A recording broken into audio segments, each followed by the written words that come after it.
different uniform. For those who don't know me, my name is Andrew Beaver. I'm an Indiana State Trooper assigned to Jasper District and also assigned to this great county of Martin. On my days off, I also work here at Shoals Community Schools with your children as a school resource officer, and I'm blessed every day to be a part of this school system. It's a great community. But I'm sure a lot of you don't know that before putting on the trooper uniform, I wore this uniform along with many others because, let's face it, the Navy has a uniform for almost every single day of the week. But I did that for almost 12 years with active duty and reserve time. One of my role models growing up is my grandfather. I'm very lucky that he took the time to come down from Franklin, Indiana to be in the crowd today. Thanks, Grandpa, for coming down. But every summer I would go and spend a few days with him and Grandma at their house. One summer between my 3rd and 4th grade year, I found what looked like an old yearbook, but instead of school pictures, it had pictures of guys in uniform very similar to this, standing on what I called a battleship. This is what my grandfather called a cruise book. He told me all kinds of stories about whenever he was in the Navy and the places that he visited and traveled. It was at that time, at the age of 10, I decided that I was going to serve in the United States Navy. Years later, I was a sophomore at Martinsville High School taking my I-STEP test that I'm sure you kids are well fond of and aware of.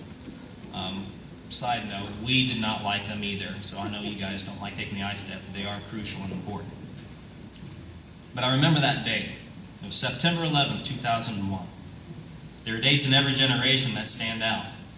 The Challenger explosion, JFK assassination, and for my generation it was 9/11. I remember the school stopping, testing, and sending us to our homerooms, and we watched the chaos unfold on the TV screens. I remember seeing that second tower get hit and reports of another plane hitting the Pentagon. This was the day that confirmed for me that, again, I was going to do my part to serve my country by any means necessary. Fast forward to the summer of 2004, I graduated Martinsville High School in May, and a few weeks later, on June 21st, 2004, I was on a bus to Recruit Training Center in Great Lakes, Illinois, to begin my career as a sailor. After 9 weeks in boot camp, I was sent to Meridian, Mississippi to begin my schooling for my job that I picked out. I became a yeoman. And now, my father loved to joke about that my job was to stand on the side of the ship and say, "Yo, man," to every person that passed by, and that was not the case by any means. Basically, what a yeoman is, it was an administrator. I worked in an office, worked for our commanding officer, and asked how he liked his coffee sometimes. It's not the most glamorous job in the world, but someone had to do it, and I was proud to do it and wear this uniform. Once I completed my schooling, I received my first set of orders in October of 2004. A lot of my shipmates were going to places like Hawaii and California. Some were going to Italy and Spain. I got orders to a very small naval base called Commander Fleet Activities Chinhae. For those of you who've never heard of Chinhae, it's a small, tiny city located in South Korea. The only thing I knew about the South Korean peninsula was what I saw on the TV show MASH, which I'm sure some of you know. Some of you over here, maybe this side of the school, doesn't quite know what that is. Or what little I learned in school. So at the age of 18, I've ordered a plane, traveled for almost 24 hours, and landed at Osan Air Force Base, where I then took a bus for another 5 hours to Chinhae. I was scared, I was nervous, but mostly I was excited. Most of my friends back home were going to college or technical school, and some didn't have plans and they just stayed at home with their families. But here I was, 18 years old in a foreign country, and I knew that this was a rare opportunity. I spent 2 years there, and they were a few of the best years of my life with the people that I met and I made, and the culture itself. While in Korea, I was able to visit other countries like Japan and Thailand. After Korea, I received orders to Strike Fighter Squadron 2, which is an attack squadron out of Lemoore, California. We were also called the Bounty Hunters. I always loved that name. We were home quartered on land, but we did 1 month workups on USS Abraham Lincoln, CVN-72. In the spring of 2008, we deployed for a 9-month cruise aboard the Lincoln to support ground missions in Iraq and Afghanistan. While deployed, we visited Singapore and Dubai.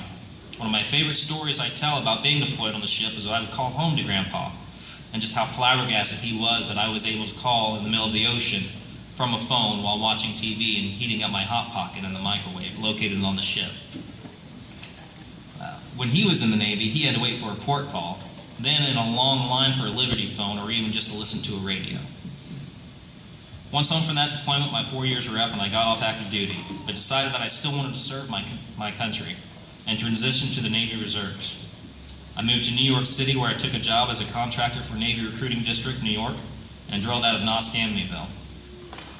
After about 10 months of being in New York, I moved back to Indiana for personal reasons. Shortly returning home, active duty Navy decided they missed me, and they recalled me back to serve a 9-month boots-on-ground deployment to Kabul, Afghanistan, in support of OEF, which came at a pretty inconvenient time in my life, because I just started dating this really cool gal who had a pretty cool son.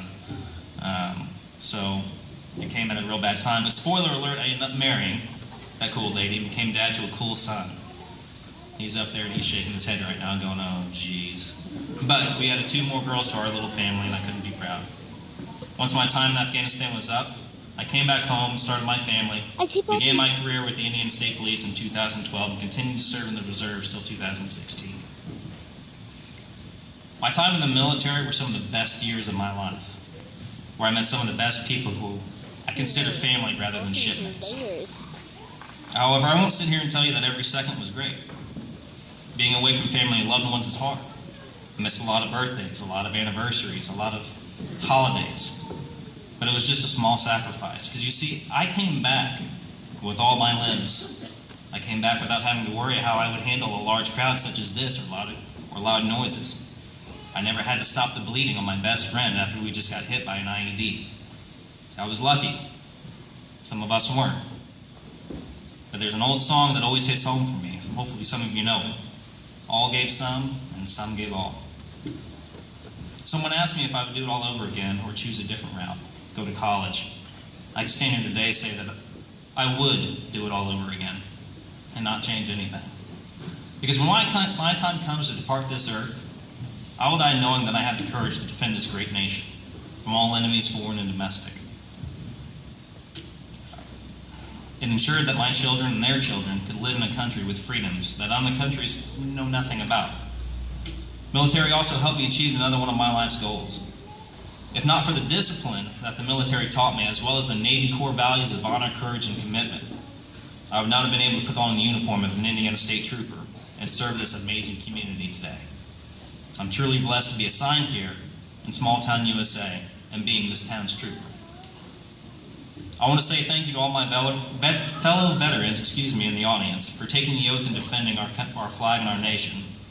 Your service and sacrifice does not go unlooked in this community, and they are grateful to you all. And a very special thank you to Machinist Mate First Class Donald Keitzer for showing me that cruise book many years ago, and for always being a positive influence in my life. Thank you very much, and happy Veterans Day.